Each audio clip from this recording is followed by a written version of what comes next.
First of all, let me shout out all the journalists and radio personalities who are still speaking out passionately about the Trayvon Martin story. And shame on those who have moved on. You know, it's not about whether or not George Zimmerman is guilty or not. It's about whether or not we're able to get an arrest of this man. And that's what we're talking about. I mean, Trayvon Martin is dead in the grave, and George Zimmerman is up every day watching TV, eating Cheerios at home. I would love to move on and talk about the impact of divorce on our families. We were doing a feature about domestic violence when it started. We were promoting our partnership with Big Brothers, Big Sisters, and African-American fraternities, which is very important. We had our daily feature on missing kids, and we had the parents on, and all that stuff has taken a back seat because of this very important case that's impacted the country and the world. And it disappoints me and angers me that we're so quick to say, what's the big deal? Let the authorities handle it. Let's move on. Enough is enough, right? And it's funny that the people who speak the loudest about why we should stop protesting are the people who were never protesting in the first place. What do you mean we should stop? Hell, we never started. You never started protesting in the first place. And let me ask you this. If it was your child, would you want me to move on? I mean, seriously, would you want me to move on if it was your child? And how can you in good conscience ask me to move on when you should know the history of African-American people in the judicial system in this country? Trayvon would have been dead, buried, and forgotten by now if me and countless others did not sound the alarm. And maybe that's the problem. We don't know our history. Just like there were weak-minded, lazy people on the sidelines criticizing Malcolm, Martin, Medgar Evers, Stokely Carmichael, H. Wright Brown, Angela Davis, and others, I guess it's expected to have lazy people on the sidelines in this generation.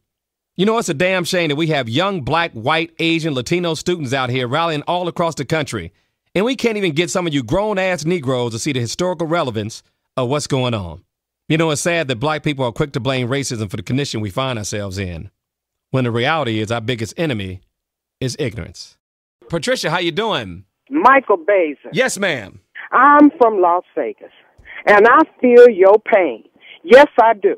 I've been trying to reach you ever since all of this has been going on. I just want to choke some of these people that's talking about move on. Are you freaking crazy?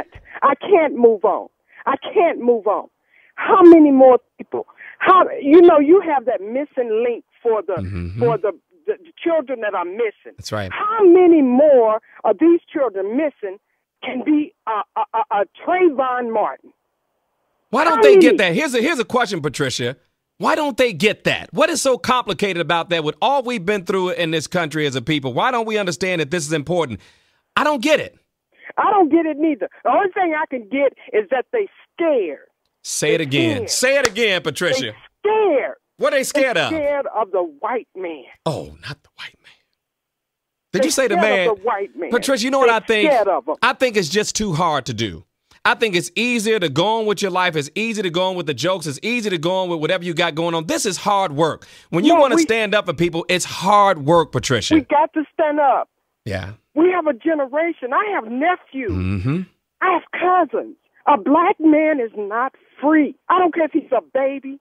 He was born a baby. He's not a free person. We have to stand. God has given us this opportunity to stand. Question is, do they hear you?